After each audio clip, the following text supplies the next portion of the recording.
जय हिंद, जय भारत, नमस्कार। दोस्तों, आज बात करने वाले हैं सर्जियो गौर के विषय में, जो अमेरिका के द्वारा नियुक्त किए गए इंडिया में एम्बेसडर हैं। ये एक नॉर्मल एम्बेसडर नहीं है।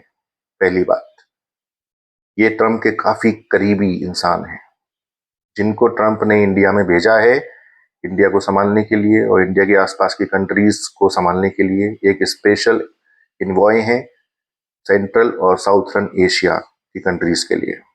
ठीक है। अभी इनके बारे में बात करें तो 1986 में इनका जन्म हुआ था सोवियत यूनियन में, ताशकंद उज्बेकिस्तान में। ठीक है। इनके फादर रशियन मूल के थे और इनकी मदर इजरायली मूल की है। 94 में ये शिफ्ट हो गए माल्टा, अमेरिका। इनकी मदर का वहाँ बिजनेस है। इन्होंने वहाँ पर कैथोलिक स्कूल से पढ़ाई लिखाई की और जॉर्ज वॉशिंगटन यूनिवर्सिटी से इन्होंने ग्रेजुएशन किया। ठीक है। आफ्टर दैट ये आ गए पॉलिटिक्स में। जॉन मैकेनी की प्रेसिडेंशियल कैंपेन में भी इन्होंने सपोर्ट किया था। और एक बार तो इन्होंने क्या किया कि बराक ओबामा जो सीनेटर थे उस समय, उनके एक कैंपेन में, एक पब्लिक इवेंट में, ये लोगों का ध्यान आकर्षित करने के लिए गिलहरी बन गए। और आप जानते हैं कि ये जब गिलहरी बने तो पूरा आकर्षण इनकी तरफ आ गया, सभी लोग इनको देखने लगे, काफी तारीफें हुई इनकी कि भाई इवेंट मैनेज करने का तरीका इनका अच्छा है, काफी शार्प पर्सन है। आफ्टर दैट ये डोनाल्ड ट्रम्प के फर्स्ट प्रेसिडेंशियल कैंपेन में भी थे, स्पेशल थे, एडवाइजर थे। और जो सेकंड कैंपेन था उसमें मागा जो था, मेक अमेरिका ग्रेट अगेन, उसमें तो ये स्पेशल एडवाइजर थे। तो काफी करीबी हैं डोनाल्ड ट्रम्प के। और इतने करीबी हैं कि ये एक बार इनका एलन मस्क के साथ भी आर्गुमेंट हुआ था कैबिनेट मीटिंग में। हुआ यूं कि जो आइजैक मैन एक पर्सन है, जिनको एलन मस्क ने नासा में एडमिनिस्ट्रेटिव पोस्ट के लिए नॉमिनेट किया था, इन भाई साहब ने जाके उसके विषय में डोनाल्ड ट्रम्प को ये बता दिया कि भाई इसने कुछ समय पहले डेमोक्रेट्स को फंड किया था। तो ये बात सुनते ही डोनाल्ड ट्रम्प ने परेशान हो गए और उन्होंने उसको, उसके नॉमिनेशन को कैंसिल कर दिया।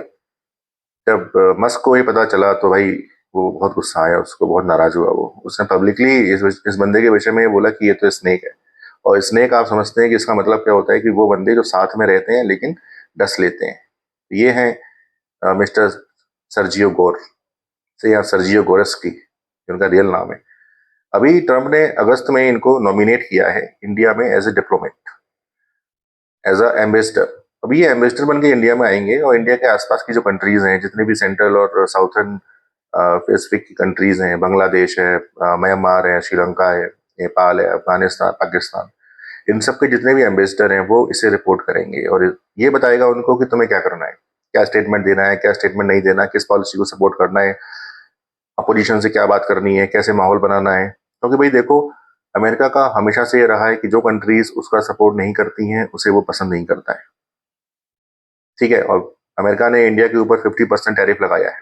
उसने कहा है कि अब रशियन ऑयल मत लीजिए, आप अपना एग्रीकल्चर और पोल्ट्री जो भी सिस्टम है उसको ओपन कर दीजिए ताकि हमारी बिजनेस यहाँ पर आए। और इंडिया ने मना कर दिया कि नहीं भाई, एग्रीकल्चर वगैरह हम नहीं खोल पाएंगे, हमारे ये वाले जो बिजनेसेस हैं इतने परिपक्व नहीं है कि हम खोल पाए, नुकसान होगा हम लोगों को।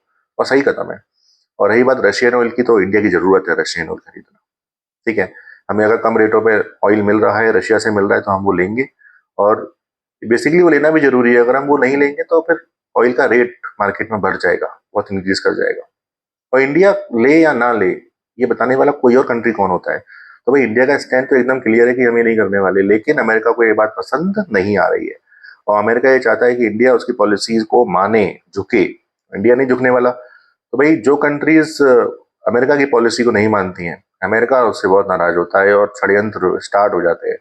आप देखिए बांग्लादेश में क्या हुआ था, कि बांग्लादेश में शेख हसीना सरकार से अमेरिका ने सपोर्ट मांगा था कि भाई हम म्यांमार में रेयर अर्थ मटेरियल निकालेंगे, आप सपोर्ट करिए, हमारे सैनिक आएंगे यहाँ पर। तो शेख हसीना ने मना कर दिया कि नहीं कर पाएंगे।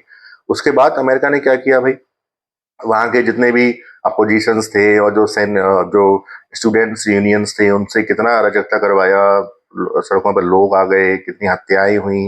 अपोजिशन और जो सरकार के मंत्री थे या सरकार के जो उस पार्टी के जो नेता थे उनको मरवाया गया, कितना कलेश हुआ उस कंट्री में। उसकी इकोनॉमी डूब गई, एकदम खराब हालत है। उसमें फिर यूनिस को उन्होंने अपना एक स्पेशल एडवाइजर बना दिया। अब यूनिस क्या कर रहा है, जो अमेरिका कहता है वो होता है, उसे कंट्री की परवाह नहीं है। भाई यही वो चाहता है कि इंडिया में भी यही हो। इसीलिए इस पर्सन को यहाँ पर लाया गया है कि ये आएगा यहाँ पर, और आने के बाद ये उस पॉलिसी को आगे बढ़ाएगा, इंडिया के अपोजिशंस को उकसाएगा, ऐसा माहौल बनाएगा कि देश का माहौल खराब हो और लोग सड़कों पर आए। अब मोदी सरकार, आप जानते हैं कि बीजेपी बहुमत में नहीं है, अल्पमत में है। जेडीयू और टीडीपी के सपोर्ट से ये सरकार चल रही है। और देखिए, अगर सीआईए को अपना काम कराना होगा तो साम दाम दंड भेद वो सब कुछ करते हैं। पैसा भी बहुत आएगा और भी बहुत सारी चीजें होंगी, ब्लैकमेलिंग भी होगी। अगर कहीं कुछ ऐसा इन्होंने किया यहाँ पर आके और मोदी सरकार का सपोर्ट इन्होंने हटा लिया, सरकार अगर गिर गई, तो ऐसा माहौल यहाँ पर क्रिएट होगा जिसे आप सोच भी नहीं सकते। वो चाहते यही हैं कि यहाँ अराजकता का माहौल बने और सरकार गिर जाए, और जो नेक्स्ट सरकार बनेगी वो अमेरिका की पसंद से बनेगी। ऐसा बंदा प्राइम मिनिस्टर बनेगा जो अमेरिका की हर बात को मानेगा, उसकी हर पॉलिसी को फॉलो करेगा। तो भाई, वैसे तो इसके होने के चांसेस कम हैं, इंडिया एक बड़ी कंट्री है, क्योंकि ऐसी कोशिशें पहले भी हुई हैं इंडिया में कि अराजकता का माहौल बनाया गया, बट मिस्टर मोदी सरकार ने बहुत ही बढ़िया काम किया और इस तरह के मंसूबों को उन्होंने पूरा नहीं होने दिया। तो भाई, देखते हैं ये एम्बेसडर किस तरह से यहाँ पर काम करते हैं। ठीक, मिलते हैं नेक्स्ट वीडियो में। Thank you.